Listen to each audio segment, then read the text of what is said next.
Session में हमने जो देखा था अबाउट स्टेट एंड सब कुछ कंसेप्ट हमने पढ़े एंड रिएक्ट राउटर डाउन के बारे में पढ़ा। तो आज का जो हमारा कंसेप्ट है वो है कॉन्टेक्स्ट। तो कॉन्टेक्स्ट क्या है अगर सिंपल लैंग्वेज में कहूँ तो वो एक स्टोरेज है जहाँ जिसे कोई भी उसे इस्तेमाल कर सकता है। अगर और सिंपल लैंग्वेज में कहूँ जैसे कि इंटरनेट है हमारा, सो इंटरनेट को हर कोई एक्सेस कर सकता है। ऐसा नहीं कि मेरे थ्रू कोई एक्सेस कर पाएगा, नहीं ना। हर कोई किसी का एक सेपरेट कनेक्शन है टू द नेटवर्क एंड हर कोई उससे कम्युनिकेट कर सकता है।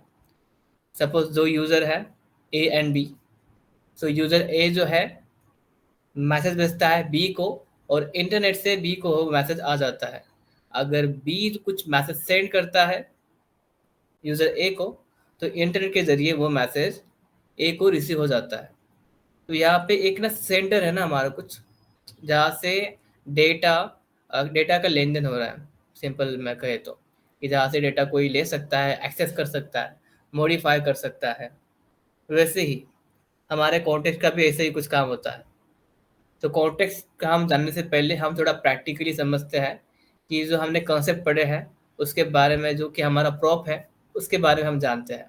फिर उसके ज़रिए हम समझेंगे कि उसका एक अल्टरनेटिव तरीका डेटा को सेंड करने का, जो कि हमारा कॉन्टेक्स्ट है। Okay, so first of all मैं एक ब्रांच बनाता हूँ मेन ब्रांच से। Create new branch from main और ब्रांच नाम रखता हूँ मैं context API revision. Okay,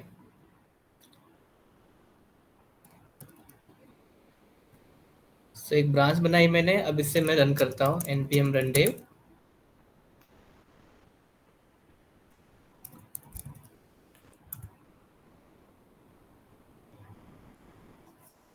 okay, सो हमारा एप्लीकेशन चल रहा है। तो अब सिंपली मैं क्या करूँगा, जो कि हमारा ऐप JS6 है वगैरह, उसमें जो भी है इसे खाली करता है। जो हमें नहीं लग रहा है वो सारा निकाल देते हैं ऐप, और इसका CSS भी हम निकालते हैं। इसे रखते हैं ऐप डॉट CSS को निकाल दिया ना, ठीक है। ओके, और यहाँ पे सेंटर आ रहा है ना अपना।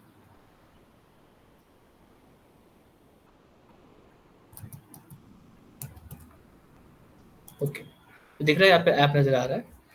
अब क्या करता हूँ मैं, अब मेरा जो टास्क है मैं समझाता हूँ कि इसमें हम क्या करने वाले हैं। वो मैं आपको मायरो से समझाऊंगा, मायरो और मीरो।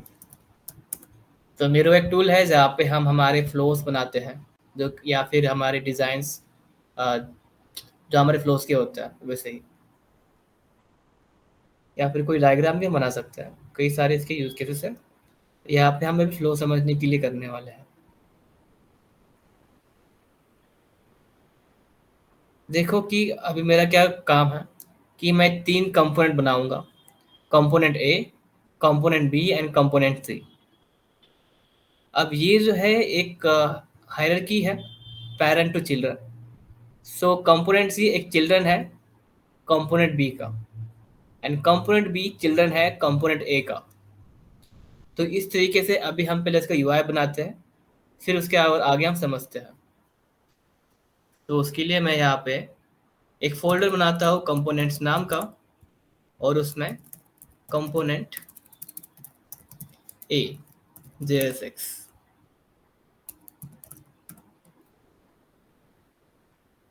और यहाँ पे अभी हमारा ड्यू है। और यहाँ पे मैं H1 टैग का इस्तेमाल करता हूँ, कंपोनेंट ए। इसे कॉपी पेस्ट करता हूँ और इसको कंपोनेंट बी,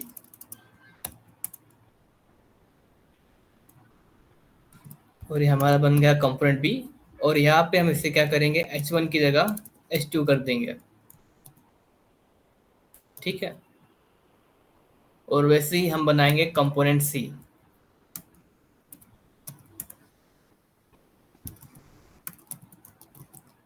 एंड यहाँ पे मैं करता हूँ H3। ओके, अब मैं ऐप JSX में मेरा जो कंपोनेंट ए है उसे कॉल करता हूँ।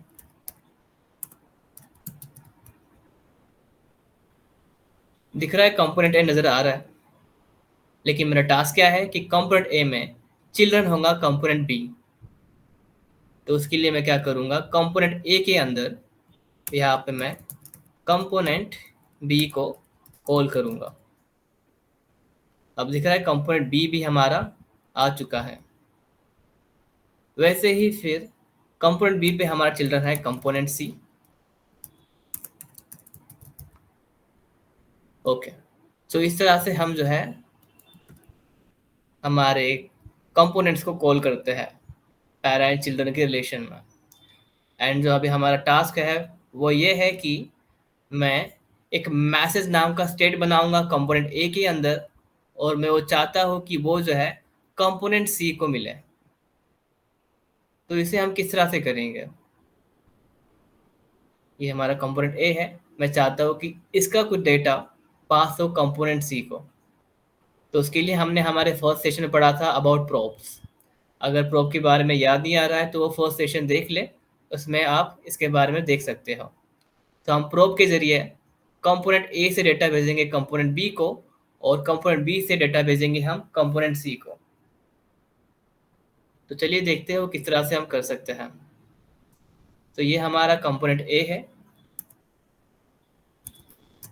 यहाँ पे मैं मैसेज नाम का स्टेट बनाता हूँ, स्टेट, और यहाँ पे हेलो रिएक्टिव्स। अब इसी डेटा को मैं पास करता हूँ हमारे कंपोनेंट बी को, ठीक है। और यहाँ पे प्रॉप से मैं डेटा ले रहा हूँ यहाँ पर, और यहाँ पे मैं प्रिंट भी करूँ क्या, ठीक है, प्रिंट करता हूँ मैसेज। देखते हैं कि हम डेटा ले पाए हैं। हाँ, कंपोनेंट ए से हम कंपोनेंट बी पर ले आ चुके हैं। वैसे ही अब इसको हम पास करेंगे हमारे कंपोनेंट सी को, और यहाँ पे कंपोनेंट सी में मैसेज दिख रहा है। तो इस तरह से हम जो है डेटा को पास करते हैं विद यूजिंग प्रॉप्स। लेकिन क्या हो यहाँ पे हमारे मल्टीपल कंपोनेंट्स हो। अब कंपोनेंट ए है, कंपोनेंट बी, मान लेते हैं कंपोनेंट सी के अंदर कंपोनेंट डी भी है, कंपोनेंट ई है उसके अंदर, फिर एफ, ऐसे करके कई सारे कंपोनेंट जो है as a children and parent and children relation में है, ए टू जेड तक। और मैं चाहता हूँ कि जो डेटा मैं ए से पास कर रहा था अब सी पे ना जाए, वो जाए कंपोनेंट जेड पर। तो मुझे कितने सारे पेरेंट चिल्ड्रन रिलेशन से गुजरना पड़ेगा, कितने सारे मुझे प्रोब भेजना पड़ेगा, है ना। तो ये जो चीज़ हम करते हैं ना, कि प्रोब से डेटा भेज रहा है एक कंपोनेंट को, और वो कंपोनेंट किसी और कंपोनेंट को प्रोब के जरिए डेटा भेज रहा है, इसे कहते हैं प्रोब ड्रिलिंग। ओके,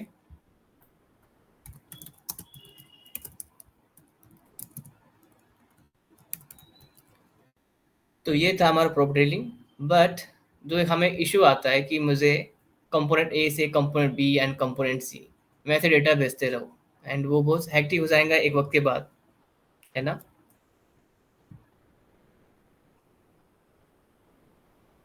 तो उसके लिए हम क्या करेंगे, सिंपली हम एक कॉन्टेक्स्ट बनाएंगे। जैसे कि हमने जो है इंटरनेट का देखा था, मान लेते हैं कि एक व्हाट्सएप ग्रुप है, तो वहाँ पे ना मैंने कुछ मैसेज डाल दिया, ठीक है। शॉन ने क्या किया, एक नया मैसेज डाला कि न्यू असाइनमेंट आई है पोर्टफोलियो की।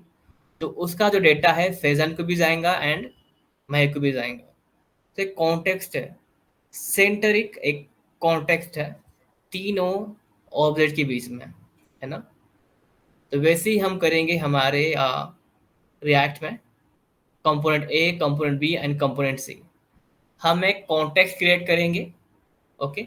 और उसके अंदर जो भी हमें डेटा के लिए मेथड हो या प्रॉपर्टीज हो, उसे हम स्टोर करेंगे, और उसका इस्तेमाल हर कोई कर सकता है, उसे एक्सेस भी कर सकता है एंड मॉडिफाई भी कर सकता है। तो इसके बारे में अभी हम देखते हैं कि किस तरह से हम कॉन्टेक्स्ट के जरिए काम इजी कर सकते हैं। जैसे कि अभी हम कंपोनेंट बी से कंपोनेंट बी पे गए एंड कंपोनेंट बी से कंपोनेंट सी। अब हमें इसके ज़रिए जाने की ज़रूरत नहीं है, सीधा हम कंपोनेंट ए से जाएंगे कंपोनेंट सी को। तो ये किस तरह से पॉसिबल है? इस तरीके से एक सेंट्रिक कॉन्टेक्स्ट हम बनाएंगे। तो देखते हो किस तरह से बना सकते हैं। तो उसके लिए हम एक फोल्डर बनाते हैं कॉन्टेक्स्ट, और जिस तरह से हमने कंपोनेंट्स के अंदर से हमें कंपोनेंट क्रिएट करना था, तो हमने उस नाम का क्या बनाया था, फोल्डर बनाया था ना, फाइल बनाई थी ना, वैसे ही अभी मैं यहाँ पे जो है मैसेज कॉन्टेक्स्ट JSX। ओके, अब मुझे कॉन्टेक्स्ट क्रिएट करना है फर्स्ट। तो उसके लिए मैं क्या करूँगा, क्रिएट कॉन्टेक्स्ट, बस इतना ही है। और ये जो फंक्शन है हमें कुछ रिटर्न करता है, तो उसे मैं कहीं तो स्टोर करूँगा। ओके, तो एक मैं वेरिएबल बना रहा हूँ मैसेज कॉन्टेक्स्ट नाम से, एंड इसे मैं एक्सपोर्ट करता हूँ। अब यहाँ जो कॉन्टेक्स्ट बनाया, अगर मैं सिंपली कहूँ एक कॉन्टेक्स्ट तो बन गया, पर उसमें स्टोर क्या होने वाला है, तो वो भी हमें देना पड़ता है। जैसे कि सपोज कि एक वेयर हाउस है, तो उस वेयर हाउस में कितने सारे डोमेन्स होंगे अलग अलग, एंड उस अलग अलग शेल्फ पे क्या क्या हमारा प्रोडक्ट्स होगा। हालांकि मान लेते हैं वेयर हाउस में एक शेल्फ है जहाँ पे बोटल्स होते हैं। अब बोतल तो वहाँ पे एक भी मौजूद नहीं है, बट उसके लिए स्पेस तो क्रिएट करके रखा है ना, कि जैसे ये बोटल्स आते हैं तो वहाँ पे हम वो रखेंगे। वैसे ही हम हमारे कॉन्टेक्स्ट में एक मान लेते हैं, एक डिफाइन कर देते हैं कि हम क्या क्या उसमें स्टोर करने वाले हैं। तो अभी के लिए हम दो चीज़ें स्टोर करते हैं, मैसेज और दूसरा है प्रोडक्ट्स, जो कि हमारा एरे होगा, जो कि लिस्ट होगा प्रोडक्ट्स का। ओके, सो ये है हमारा कॉन्टेक्स्ट, बस। तो इस तरह से हम कॉन्टेक्स्ट बना सकते हैं। अब कॉन्टेक्स्ट तो बनाया, अभी हमारा काम है कि हम रिलेशन बनाए ना इस कॉन्टेक्स्ट और बाकी हमारे कंपोनेंट के बीच में। तो हमें कुछ प्रोवाइड करना पड़ेगा। तो प्रोवाइड करने के लिए सिंपली हम क्या करते हैं उसके बारे में हम जानते हैं, एक्सपोर्ट कॉन्स्ट और मैसेज कॉन्टेक्स्ट प्रोवाइडर, जो कि कॉन्टेक्स्ट को प्रोवाइड करेगा। और यहाँ पे सिंपली मैं वही बना रहा हूँ जो हम कई बार बना चुके हैं। यहाँ पे मैं एक div बनाता हूँ फिलहाल के लिए, और यहाँ पे हेलो लिखता हूँ। ठीक है, बस इतना ही है। अब इस मैसेज कॉन्टेक्स्ट को मैं इस्तेमाल करूँगा हमारे ऐप JSX में। ठीक है, और यहाँ पे मैं रैप करूँगा मैसेज। यहाँ पे शायद मैंने एक्सपोर्ट नहीं किया ना, हाँ किया है। ठीक है, अब मैंने रैप किया, अब देखते हैं क्या होता है। यहाँ तो सिर्फ हेलो ही नज़र आ रहा है, बाकी डेटा तो नज़र आया ही नहीं ना, जो कि हमने यहाँ पे रैप किया है। तो जैसे हमें पता है ये डेटा जो है आता है हमारे चिल्ड्रन में, चिल्ड्रन नाम के प्रोप में आता है, प्रोप डॉट चिल्ड्रन। तो वही चिल्ड्रन मैं यहाँ पे पास करूँगा। अब देखते हैं, तो हाँ वो आ रहा है। तो सिंपली हमने क्या किया, एक रैपर ऐड किया है जिसका नाम है मैसेज कॉन्टेक्स्ट प्रोवाइडर। ओके, सो अब इस रैपर जो हमने इम्प्लीमेंट कर दिया, अब देखते हैं इस मैसेज कॉन्टेक्स्ट में हमें आता क्या है। वैसे हमने क्रिएट तो किया है कॉन्टेक्स्ट, लेकिन इस कॉन्टेक्स्ट में क्या क्या डेटा आता है और है क्या, इसके बारे में हम इसे कंसोल करके जानते हैं। तो यहाँ पे हमें पता चल रहा है कि मैसेज कॉन्टेक्स्ट एक ऑब्जेक्ट है। ऑब्जेक्ट में कई सारे हमारे की एंड वैल्यूज के पेयर्स है, बट जो अभी हमें लगने वाला है वो है प्रोवाइडर। प्रोवाइडर एंड कंज्यूमर जो दो कंपोनेंट्स है यहाँ पर, लेकिन हमें जो है प्रोवाइडर नाम का कंपोनेंट लगने वाला है। तो इसे हम इस्तेमाल करेंगे। तो इसे इस्तेमाल करने के लिए हम क्या करेंगे, यहाँ पे const provider message dot context provider, ये कंपोनेंट है जो हमने यहाँ पे की से निकाला है और असाइन कर दिया। अब इस प्रोवाइडर से हम क्या करेंगे, रैप करेंगे। पहले हम डी से कर रहे थे, अब रैप इससे करेंगे। अब क्या होगा, जो भी इस कॉन्टेक्स्ट का डेटा होगा वो इस चिल्ड्रन को वो चिल्ड्रन जो है एक्सेस कर पाएगा। अब वो क्या क्या एक्सेस कर पाए उसके लिए भी हमारे पास एक चीज़ है जो हम इम्प्लीमेंट करेंगे। फर्स्ट ऑफ ऑल जो हमें रखना है, जैसे कि मैसेज है ना, सेट मैसेज एंड यहाँ पे यूजेस यूज स्टेट, और यहाँ पे एम्प्टी स्ट्रिंग रखता हूँ फिलहाल के लिए, या फिर ठीक है हेलो रेव्स। अब ये तो बन गया। क्या इस तरह से डायरेक्टली हमारे जो वैल्यू है प्रोवाइडर के जरिए जितने भी अंदर रैप किए हुए चिल्ड्रंस है, क्या उसे पास हो जाएगा? नहीं। उसके लिए हमें यहाँ पे एक वैल्यू नाम का आता है, एक प्रोप, और उसमें हम पास करते हैं। तो यहाँ पे मैं फिलहाल के लिए मैसेज को मैंने पास किया है। तो इस तरह से हम कॉन्टेक्स्ट को क्रिएट कर सकते हैं और उसे प्रोवाइड करने के लिए हम प्रोवाइडर बनाते हैं, मैसेज कॉन्टेक्स्ट डॉट प्रोवाइडर। अब देखते हैं मुझे इसे इस्तेमाल करना है तो मैं किस तरह से इसे इस्तेमाल कर सकता हूँ। अब मैं यहाँ से निकाल देता हूँ और ये भी जो है निकाल देता हूँ। अब मुझे इस्तेमाल करना है, यहाँ पे क्रिएट किया, अब यहाँ पे यूज़ करना है। तो उसके लिए हमारे पास हुक है यूज कॉन्टेक्स्ट, एंड मैं कहना चाहूँगा कि कॉन्टेक्स्ट हम बहुत सारे क्रिएट कर सकते हैं। तो यहाँ पे हमें चूज़ करना होता है कि हमें कौन से कॉन्टेक्स्ट को हम इस्तेमाल करने वाले हैं। तो मेरा जो है वो मैसेज कॉन्टेक्स्ट है, ठीक है। यहाँ पे जो एक्सपोर्ट था उसे मैं यहाँ पे मैंने इंपोर्ट कर दिया।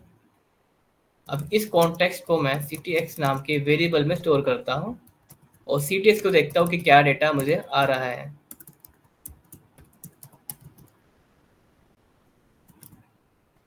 दिख रहा है यहाँ पे ctx नाम का ऑब्जेक्ट आया है और उसमें मैसेज हेलो डेव्स आया है।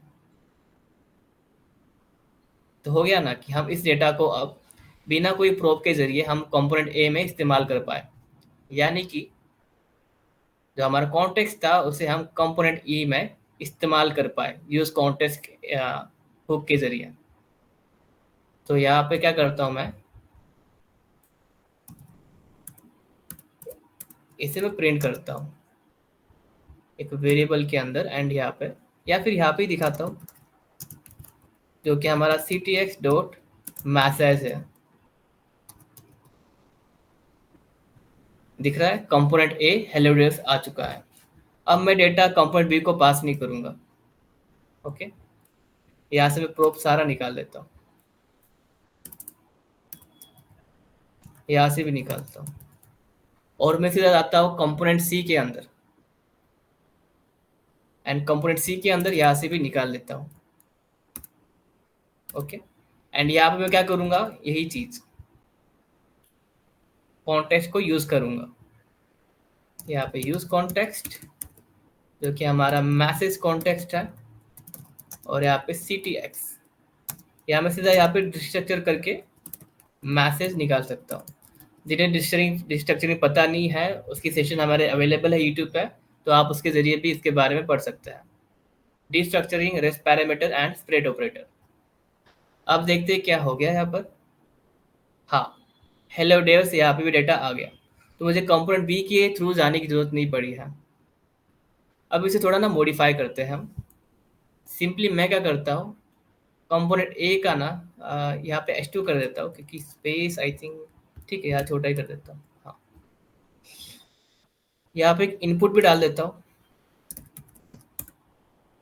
जिसमें मेरी जो वैल्यू है वो ctx डॉट मैसेज है। दिख रहा है यहाँ पे हेलो डेव्स आया है। तो अब मैं क्या करना चाहूँगा, जो भी मैं यहाँ पे डेटा अपडेट करूँगा वो कंपोनेंट सी पे अपडेट होना चाहिए। तो यहाँ पे जो हमने वैल्यू प्रोवाइड की है वो तो सिर्फ मैसेज है, तो क्यों ना हम सेट मैसेज भी प्रोवाइड करें। ओके, इसको हम ऐसे की वैल्यू में लिख सकते हैं, या अगर हमारे वैल्यू एंड की का नेम अगर सेम है तो हमें ज़रूरत नहीं कि हम इसे इस्तेमाल करें। इसके बारे में हमने जावास्क्रिप्ट में पढ़ा था, तो ठीक है। तो कॉन्टेक्स्ट में अभी हमें मैसेज और सेट मैसेज भी मिलने वाला है। तो यहाँ पे मैं फंक्शन बनाता हूँ ऑन चेंज हैंडलर, यहाँ पे ई हमें मिलता है और यहाँ पे value E dot target dot value, और इस वैल्यू को हम सेट मैसेज में डालेंगे ctx डॉट सेट मैसेज, और यहाँ पे ऑन चेंज पर हम ये फंक्शन पास करेंगे। अब देखते हैं कि क्या हम जो करना चाह रहे हैं वो काम करता है। हाँ, दिख रहा है यहाँ पे। तो इस तरह से हम कॉन्टेक्स्ट का इस्तेमाल कर सकते हैं। एक ग्लोबल कॉन्टेक्स्ट बनाया हमने ऐप जेएस के लिए। ओके, तो ये तो हमने एक कॉन्टेक्स्ट बनाया, लेकिन यूज़ करने के लिए जैसे कि हमने देखा कि हमने यहाँ पे प्रोवाइड किया कि कौन सा कॉन्टेक्स्ट इस्तेमाल करना है। कौन सा मीन्स इसका मतलब ये है कि हम मल्टीपल कॉन्टेक्स्ट इस्तेमाल कर सकते हैं। कोई भी ई कॉमर्स प्लेटफॉर्म पे हम क्या देखते हैं कि यहाँ से मैंने प्रोडक्ट ऐड किया या उसे इंक्रीमेंट डिक्रीमेंट कर रहा हो वैल्यू क्वांटिटी की, और वो कार्ट के पेज में या कार्ट के साइड बार में वो इम्प्लीमेंट हो रही है, वहाँ पे भी इस्तेमाल होता है। एंड कई जगह पे कॉन्टेक्स्ट का इस्तेमाल होता है। उसका जो मैं दो एग्जांपल दे सकता हूँ, एक कार्ट के लिए एंड दूसरा है ऑथेंटिकेशन के लिए। एंड कई सारे इस्तेमाल के लिए हमारा कॉन्टेक्स्ट का इस्तेमाल होता है, स्पेशली ग्लोबल के लिए या फिर थीम प्रोवाइडर के लिए इस्तेमाल किया जाता है। जो रहता है ना हमारा डार्क मोड लाइट मोड, उसके लिए भी इसका इस्तेमाल होता है। तो ऐसे कई सारे इसके इस्तेमाल हैं। एंड इससे देखा कि हमारा कोड कितना रिलायबल हुआ। अब मुझे ज़रूरत नहीं पड़ी कि मैं कंपोनेंट बी से कुछ रिलेशन बनाऊँ। ये बहुत टाइटली कपल्ड हमारे कंपोनेंट से सारे पहले, बट अभी लूजली कपल्ड हो गया। अब ज़रूरत नहीं पड़ रही कि हर कंपोनेंट से मैं डेटा को पास करते रहूँ। तो इससे हमारा काम दिख रहा है कि कोड ज़्यादा करना पड़ा, बट एज अगर हम एक प्रोजेक्ट के हिसाब से सोचें तो एक हमारा कोड बहुत रिलायबल बन चुका है एंड डेवलपर एक्सपीरियंस भी अच्छा रहने वाला है। लेकिन ये लाइब्रेरी होने के बाद भी रिएक्ट के डेवलपर्स ने रिकमेंड नहीं करते हैं कि हम कॉन्टेक्स्ट एपीआई का इस्तेमाल करें, use context and create context. वो रिकमेंड करते हैं रिडक्स जेएस टूल किट। क्यों? तो उसका जो रीज़न है एंड किस तरह से हम रिडक्स को इम्प्लीमेंट कर सकते हैं। रिडक्स जो है एक स्टेट मैनेजमेंट लाइब्रेरी है, वो भी कॉन्टेक्स्ट को स्टोर करती है। तो क्यों उसे रिकमेंड किया जाता है, उससे क्या फ़ायदे हैं और किस तरह से उसे हम करते हैं, उसके बारे में हम नेक्स्ट सेशन में जानेंगे, जहाँ पे हम रिडक्स के बारे में पढ़ने वाले हैं। तो यही था आज के सेशन के लिए। तो आज के सेशन में हमने जाना कि किस तरह से हम प्रोब के जरिए डेटाबेस से उसे हम प्रोब रीलिंग कहते हैं, और कॉन्टेक्स्ट क्रिएट करने के लिए हम क्रिएट कॉन्टेक्स्ट नाम का फंक्शन का इस्तेमाल करते हैं। फिर उससे हमें एक प्रोवाइडर मिलता है और उस प्रोवाइडर को हम रैप करते हैं हमारे चिल्ड्रन को, एंड यहाँ पे वैल्यू पास करते हैं जो भी हमें कॉन्टेक्स्ट में आने वाला है। जैसे कि मैसेज एंड सेट में पास किया था, तो यूज़ कॉन्टेक्स्ट के हुक के द्वारा मैंने ये मैसेज कॉन्टेक्स्ट यहाँ पे इस्तेमाल किया, और ctx में मुझे इस मैसेज एंड सेट मैसेज मिल चुका और उसे मैंने इस्तेमाल किया।